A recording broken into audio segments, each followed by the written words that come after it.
국민 MC라 불리던 강호동 씨가 진행을 맡고 있는 KBS 예능 프로그램 달빛 프린스의 폐지가 결정됐습니다.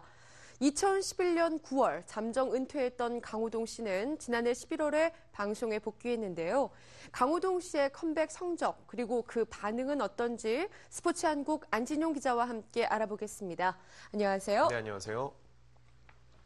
먼저 달빛 프린스가 폐지가 된다고요. 방영을 시작한 지 얼마 안 된 것 같은데요.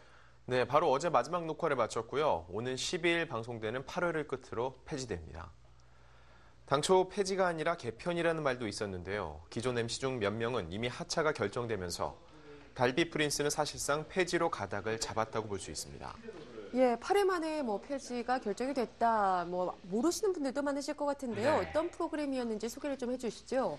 달빛 프린스는 매주 한 권의 책을 정하고 그 내용을 주제로 삼는 버라이어티 북 토크쇼를 표방했는데요. 책을 소재로 했다는 것 외에는 신변 잡기를 늘어놓는 일반적인 토크쇼와 차별점이 없다는 평가를 받았습니다. 지난 1월 22일 첫 방송을 시작했으나 시청률이 5.7%로 불안하게 출발했고 이후에도 기대에 못 미치는 저조한 시청률로 고전했는데요. 결국 제작진은 국민 MC 강호동 씨의 복귀작이었음에도 폐지라는 초강수를 두었습니다. 그러면 강호동 씨의 거취는 알려진 게 있나요? 네, 이 프로그램의 경우 강호동 씨를 빼고는 다 바꾼다 이런 표현이 맞을 건데요. 여전히 강호동 씨를 MC로 내세우면서 또 다른 형식의 토크쇼를 선보일 것으로 예상됩니다. 다시 선보이는 프로그램은 보다 대중의 눈높이에 맞춘 프로그램이 될 것이라는 의견이 지배적인데요. 달빛 프린스의 경우 프로그램의 취지가 좋았다는 것에는 이견이 없었지만 시청자들의 공감을 얻지 못한 부분이 컸기 때문에 더 늦기 전에 결단을 내리는 것이 장기적으로 도움이 될 것이라 판단한 것으로 보입니다. 달빛 프린스 외에도요, 강호동 씨가 이제 방송에 복귀를 하면서 진행을 맡았던 프로그램들이 사실 성적이 그다지 좋은 편은 아니다 이런 평가를 얻고 있거든요. 네, 강호동 씨의 대표 프로그램 하면 역시 무릎팍도사를 빼놓을 수 없는데요. 잠정 은퇴 전에 무릎팍도사는 10% 중반대 시청률을 기록하며 동시간대 시청률 1위 자리를 굳게 지키고 있었습니다. 하지만 복귀 후 성적표는 그리 신통치 않은 편인데요. 현재 5에서 7% 정도의 시청률을 기록하고 있어 과거의 명성에는 미치지 못한다는 평가가 지배적입니다. 무릎팍도사는 연예인뿐만 아니라 사회 각계각층의 다양한 인사를 불러 화제를 모았었는데요. 공백 기간 동안 다른 토크쇼들이 이미 자리를 잡으면서 게스트 섭외도 쉽지 않은 것으로 알려졌습니다. 하지만 단순히 시청률로 모든 것을 평가할 수는 없는데요. 무릎팍도사는 성룡과 초난강, 워쇼스키 감독 등 해외 게스트들을 섭외하면서 차별화를 시도하고 있습니다. SBS 스타킹 소식 좀 알아볼게요. 스타킹의 성적은 어느 정도인지 궁금한데요. 네, 스타킹에서는 여전히 강호동다운 실력을 발휘하고 있습니다. 스타킹은 강호동 씨의 첫 복귀작이었는데요. 당시 강호동 씨는 시청자의 땀과 노력이 만든 프로그램이기에 시청자와 직접 만나 대화할 수 있는 이 순간을 소망해왔다며 스타킹을 복귀작으로 선택한 이유를 밝혔는데요. 이런 강호동 씨의 진심이 전해지기라도 한 듯 스타킹은 또 다른 국민 MC 유재석 씨가 버틴 무한도전과 동시간대 1위 자리를 다투고 있습니다. 지금 몇 가지 프로그램을 좀 짚어봤습니다. 그런데요, 결과만 두고 보자면 강호동 씨의 힘이, 파워가 예전만은 못하다 이런 얘기들이 있는데 어떻게 보시나요? 여기서 분명히 짚고 넘어갈 점이 하나 있는데요. 바로 프로그램의 연속성이라 할 수 있습니다.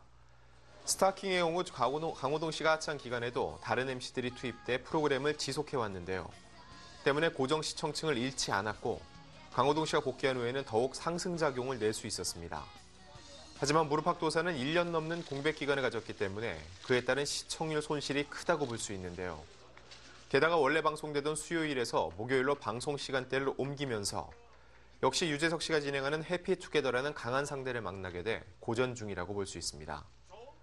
그리고 달빛 프린스 역시 신규 프로그램이기 때문에 시청자들의 적응 기간이 필요했는데요. 때문에 방송사가 조금 더 기다려주지 않고 조기 종영시킨 것은 조금은 성급했다는 지적도 있었습니다. 이런 상황에서 김구라 씨가요, 한 방송 프로그램에서 강호동 씨의 현재 상황에 대해서 평가를 좀 내려서 화제를 모았어요. 네, 김구라 씨는 얼마 전 한 종편 프로그램에서 강호동 씨의 부진 이유에 대해서 설명하기도 했는데요. 당시 김구라 씨는 저 역시 지난해 5개월의 공백을 가졌지만 강호동에게는 1년이란 공백은 너무 길게 가진 것이 아닌가 하는 생각을 한다고 말했습니다. 김구라 씨는 이어 제가 알기로는 지난해 4월부터 모 방송국에서 강호동에게 러브콜을 보냈으나 고사한 것으로 알고 있다. 당시 강호동이 조금 일찍 야외 버라이어티에 들어갔더라면 더 좋은 성과가 나지 않았을까라고 생각을 한다며 함께 출연한 박지윤 씨는 강호동 씨가 이전과 다르게 눈치를 보고 있다는 의견을 내놓기도 했습니다. 예, 그렇다면 앞으로 강호동 씨의 행보는 어떻게 될까요? 미리 좀 예상을 해보신다면 어떤가요? 아직 강호동 씨의 복귀 결과를 논하기는 이르다고 볼 수 있습니다. 예. 강호동 씨가 진행하는 스타킹이 여전히 건재하고요. 달빛 프린스의 후속작도 구상 중인데요. 게다가 SBS에서는 강호동 씨의 장기를 살린 야외 버라이어티 프로그램을 기획 중이라고 합니다. 아무래도 불미스러운 일에 휘말리며 공백 기간을 가졌기 때문에 강호동 씨도 워밍업을 할 시간이 필요했을 텐데요. 워낙 내공이 깊은 MC이기 때문에 좋은 프로그램을 만든다면 언제라도 과거의 위용을 되찾을 수 있을 것으로 예상됩니다. 네, 강호동 씨가 1년이 넘는 시간 동안 방송가에서 떠나 있다가 이제 복귀한 지 약 넉 달째를 맞고 있습니다. 말씀하신 것처럼 충분한 워밍업이 필요하지 않았을까 싶은데요. 시청자가 기대하는 것, 바로 강호동 씨가 가장 강호동다운 모습이 아닐까 싶습니다. 오늘 이야기 여기서 마칠게요. 지금까지 스포츠한국 안진용 기자와 함께했습니다. 고맙습니다.